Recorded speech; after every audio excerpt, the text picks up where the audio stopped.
தன்னை வணங்கணும்னு அவர்கள் எதிர்பார்க்க மாட்டார்கள். ஆனால் ஒன்று, நாம் சரியா இருக்கணும்னா அவங்கள வணங்கி ஆகணும். இந்த வித்தியாசத்தை புரிஞ்சுக்கணும். நீ ஏன் என்ன கும்பிடலன்னு குரு கேட்க மாட்டார். ஆனால் நல்ல சிஷ்யம் கும்பிடாம வரமாட்டான். ஏன்னா அந்த கும்பிடுதல்ல அவ்வளோ பெரிய நன்மை இருக்கு சார். இது ஒரு புத்த மத வரலாறு தான்.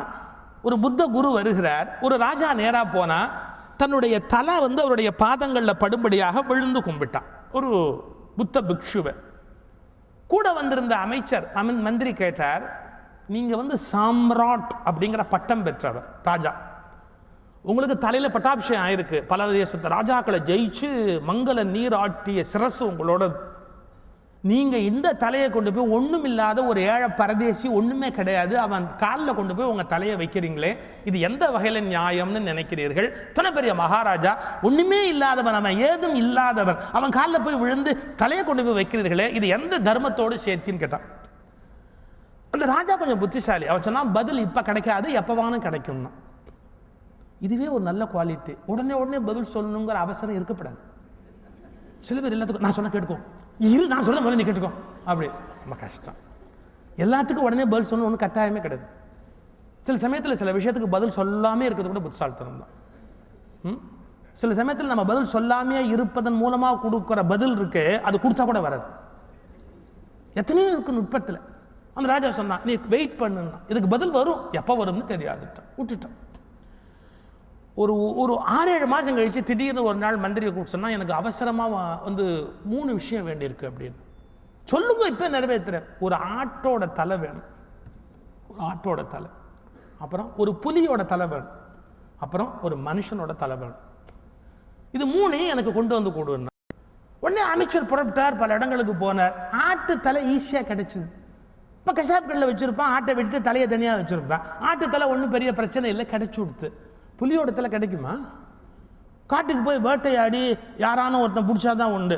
யாரோ ஒரு பெரிய வேட்டைக்காரனை பிடிச்சி அவன் காட்டுக்கு போய் வேட்டையாடி ஒரு புலியோட தலையை கொண்டு வந்தான், அதுக்கு ஏகப்பட்ட காசு கொடுத்தான்.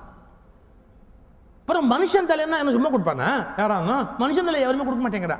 கடைசியா எவனோ ஒருத்தன் செத்து போயிருந்தான். செத்து போனவன் குடும்பத்தில் கெஞ்சி கூத்தாடி அவன் தலையை வெட்டி மந்திரி கொண்டாந்து 3 வச்சுட்டான். இது 3 வச்சவன ராஜா சொன்னா, ஒரு காரியம் பண்ண, என்ன இது 3 போய் வித்துட்டு வாங்க, இது 3 போய் வித்துட்டு வா அப்படி. ஆட்டுத்தலையே முதல்ல வாண்டான்னா, ஆனால் வாங்கினுட்டான். அது சில பர்பஸுக்கு பயன்படும், நான் வெஜிடேரியனில். சரி, இன்னும் வாங்கினுட்டான் ஆட்டோட தலை. புலி தலையை வாங்க மாட்டேன்ட்டான். எவன் வீட்டில் வச்சுக்கிறது? இவன் சொன்னான், மந்திரி எப்படியான வாங்கப்பா, இல்லை ராஜா ஏன் தலையை எடுத்து விடுவார் அப்படின்னு. அப்போ அவன் சொன்னான், ஏதானு காசு கொடு வச்சுக்கிறேன்னு. இவன் உடனே காசை கொடுத்து புலி தலையை அவங்க வீட்டில் மாட்டிட்டு வந்துட்டான். மனுஷன் தலையை எடுத்துன்னு போய் ஒவ்வொரு வீடாக கேட்குறான், வச்சுங்க, இந்த வேலையே ஆகாது. அப்போ மந்திரி சொல்கிறார், நான் வேணா உங்களுக்கு ஒரு 1000 வராகன் பொன் கொடுக்குறேன், 500 வராகன் பொன் கொடுக்குறேன், நீ எவ்வளோ வேணா கொடு, இந்த மனுஷன் தலையை உள்ளே வச்சுக்க மாட்டேன். அதை கடைசியாக எடுத்துகிட்டு வந்து வருத்தத்தோடு ராஜாட்டு சொன்னால், ஆட்டு தலையை அப்படியே அவன் காசு கொடுத்து வாங்கிட்டான், புலி தலையை கொஞ்சம் காசு கொடுத்து நான் தள்ளிட்டேன், இந்த மனுஷன் தலையை காசு கொடுத்தாலும் ஒரு பையன் வாங்க மாட்டேன் நான். அப்போ அந்த ராஜா கேட்டான், பத்தியா, காசு கொடுத்தாலும் எவனும் வாங்க மாட்டேன்னு சொல்கிற மோசமான தலையைத்தான் நான் கொண்டு போய் அந்த குருவோட காலில் வச்சேன், புரியுதா? ஆட்டு தலைக்கு இருக்கிற மரியாதை ஒரு புலி தலைக்கு இருக்கிற மரியாதை இந்த தலைக்கு இல்லையே. இதை கொண்டு போய் நான் ஞானியோட காலில் வச்சதில் என்ன பெரிய தப்பு? இதுக்கு என்ன பெரிய மரியாதை இருக்குன்னு நினைக்கிறேன் இந்த தலைக்கு? பட்டாபிஷேகம் பெரிய விஷயமா? தாளை வணங்கா தலை, திருவள்ளுவர் எழுதுறாரே, தாளை வணங்கா தலை. இந்த தலையின் பாக்கியமே எது என்று கேட்டால், மெய்ஞானம் உணர்ந்த ஞானியை வணங்குவதுதான் ஒரு தலை செய்த மிகப்பெரிய பாக்கியம். ஒரு மெய்ஞானம் உற்ற ஞானியை வணங்குவதுதான் இந்த தலை செய்திருக்கிற பாக்கியத்திலேயே மிகப்பெரிய பாக்கியம், உத்தமமான மிகப்பெரிய பாக்கியம். இப்ப நம்ம ஞானிகள்னு சொன்னா ஒரு எல்லை இருக்கா? வயசு ஏதாவது இருக்கா? இல்லை இப்படித்தான் ஞானம் அடைவார்கள்னு இருக்கா? இன்னென்ன கோணத்தில் தான் ஞானம் அடைய முடியும்னு ஏதாவது ஒரு கடுமையான ஒரு ஃப்ரேம், ஒரு எல்லை ஏதாவது வகுத்துக்க முடியுமானா? இம்பாசிபிள். எப்போ ஞானி ஆவான்னு தெரியாது, எந்த சந்தர்ப்பத்தில் ஞானி ஆவான்னு தெரியாது, எப்படி ஞானி ஆவான்னு தெரியாது. அது எப்படின்னா ஒரு மொட்டை விழுதல். ஒரு பூவை நீங்கள் பாருங்க, எங்கேயான ஒரு பூவை நீங்களாவே பிரித்து மோந்து பாருங்களேன், வாசனை இருக்கான்னு. எப்போவான ஒரு மொட்டு அதை நீங்களா பிரித்து இப்படி மோந்து பாருங்க, வாசனை இருக்காது. ஆனால் திடீர்னு தானாகவே அந்த காற்றுல அது அப்படி குப்புன்னு மலரும், அப்போ மோந்து பாருங்க, அவ்வளோ வாசனை இருக்கும். அது எப்படி அந்த வாசனை அதுக்குள்ள வந்து உட்கார்ந்தது நமக்கு தெரியாது. அது பக்குவம் ஆயிடுது.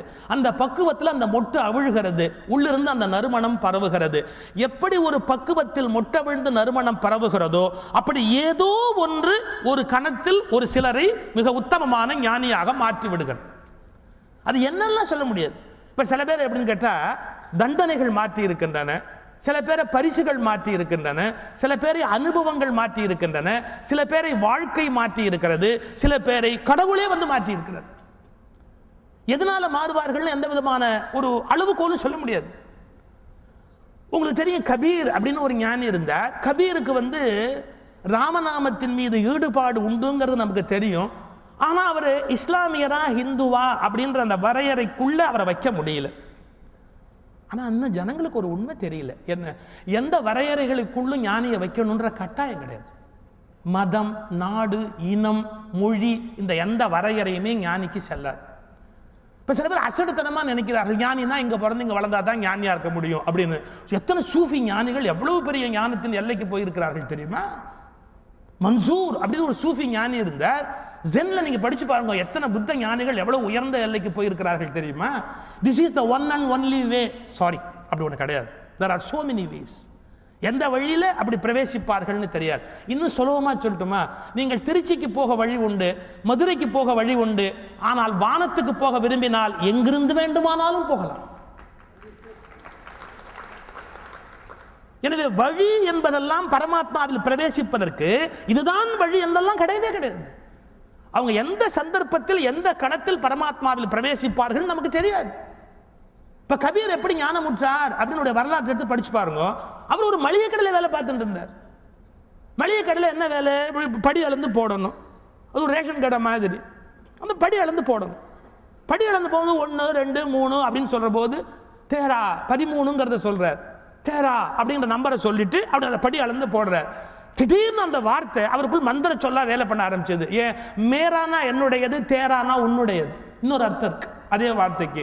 அப்ப கபீருக்கு அந்த 13ங்கிற படி அளப்பதற்கு பயன்படுத்திய சொல் தேரா என்னுடையது என்பதிலிருந்து இறைவா உன்னுடையது எது, நான் உட்பட உன்னுடையதுன்னு தோணித்து கடையை விட்டு வெளியே வந்து ஆடினார், பாடினார். அப்படியே ஞானியா புறப்பட்டு விட்டார். கொஞ்சம் யோசிச்சு பாருங்க, எத்தனை விதமான அனுபவங்கள், எத்தனை விதமான மாற்றங்களை ஏற்படுத்தி இருக்கிறது. இப்போ இது வழிபாட்டில் வந்தாரா, முறையில் வந்தா தெரியல. மொட்டை விழுதல், அது எந்த கணத்தில் என்ன நடக்கும்லாம் தெரியாது. ஜென் மாஸ்டர்ஸ் வரலாறு எடுத்து படிச்சு பார்த்தா ஒரு பெண் ஞானி எப்படி ஞானம் அடைந்தார்னு அவரை பற்றி ஒரு வரலாறு வருது. இந்த ஒரு தோளில் வந்து மூங்கில், அல்ல இந்த பக்கமும் தண்ணீர் அந்த பக்கமும் தண்ணீர் சுமந்து கொண்டு வருகிற ஒரு பணியை செய்து கொண்டு வருகிறார் ஒரு பெண்மணி, ஒரு ஜென் துறவி அவர். அப்படி இப்படி மூங்கில்ல இந்த பக்கம் அந்த பக்கம் தண்ணியை கட்டி அப்படி எடுத்துக்கொண்டே வரும்போது திடீர்னு ஒரு நாள் ஒரு பானை அப்படி கீழே விழுந்து உடைஞ்சுது. இந்த பாருங்க, அந்த பானை அப்படி கீழே விழுந்து இப்படி உடைஞ்சது. அடுத்த நிமிஷம் அவளும் தன் எல்லைகளை உடைந்து அப்படியே அந்த ஞானத்தில் மெர்ஜ் ஆயிட்டாள். அது நாள் வரையில் அவள் அடையாத எத்தனையோ விதமான அனுபவங்களை அவள் அடைய தொடங்கினா. அவளை கேட்குறாங்க, நீ என்ன அடைஞ்சிட்டே அப்படின்னு. எப்படி பானையின் எல்லை உடைந்ததோ அப்படி என்னுடைய எல்லையும் உடைந்தது. ஒரு சின்ன சம்பவம், அந்த பானை கீழே விழுந்து உடைஞ்சது. அப்படியே நான் ஒரு பேரு, நான் பெண்ணு, நான் இதை சார்ந்தவள், என் வயசு என்ன, நான் என்ன எல்லாம் போயிடுத்து, அந்த கணத்தில் போயிடுத்து. ஏன்? எல்லைகள் அசிங்கமானவை.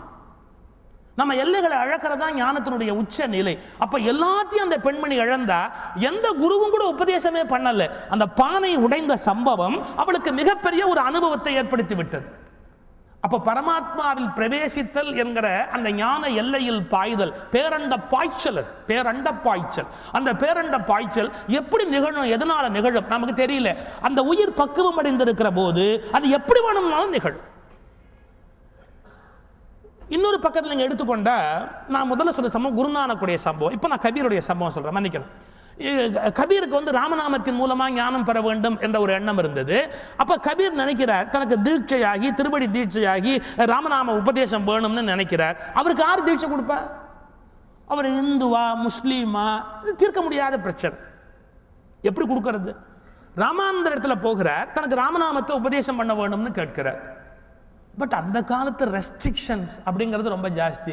சார் இப்பவே கூட சார் உண்மைகளை பேச முடியல சார். இப்போவே கூட பட்டவர்த்தனமான உண்மைகளை பேச முடியல, எல்லாத்துலேயும் பூசி மெழுக வேண்டியிருக்கு. இது சொன்னால் அவருக்கு வச்சுக்குவாரோ, இது சொன்னால் அவருக்கு வச்சுக்குவாரோ, எவ்வளோ கஷ்டமாக இருக்கு இல்லையா?